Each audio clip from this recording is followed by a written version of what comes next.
மக்கள் அனைவருக்கும் வணக்கம்.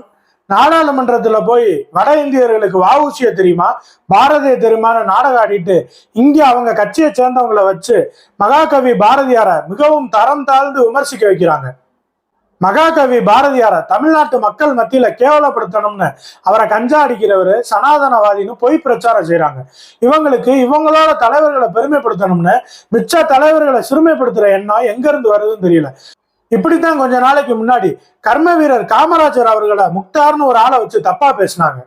அதுக்கு தமிழ்நாட்டு மக்கள் உடனே எதிர்வினை ஆற்றமும் இப்ப பாரதியாரை கையில எடுத்திருக்காங்க. இப்படி பேசுறவங்க எல்லாம் கையில 4-5 புக்கை வச்சிருப்பாங்க. அந்த புக்கெல்லாம் எழுதுனவங்க என்ன பெரிய தீர்க்கதரிசிகளா? இவங்க கூட்டத்தை சேர்ந்த எவனாச்சும் தான் எழுதியிருப்பான். புக்கில் போட்டிருந்தது எதா இருந்தாலும் பேசலாம்னா இவங்க குடும்பத்தை பத்தியும் தப்பா புக் எழுதி அதை வச்சு நம்ம பேசலாம் போல. எல்லா தலைவர்கள் மேலையும் விமர்சனம்ன்ற பேர்ல சேற்றவாரி இறைச்சிட்டு அப்புறமா சாரி கேட்டுக்கலாம், தமிழ்நாட்டு மக்கள் மறந்துடுவாங்க அப்படின்ற திமிரு. 90 வயதுகள் வரை வாழ்ந்த இவர்களோட அஜெண்டா தலைவர்கள் செய்ய முடியாததை வெறும் 38 வயதுகள் வரை வாழ்ந்த பாரதியார் அவர்கள் செஞ்சுட்டாருன்ற வன்மம்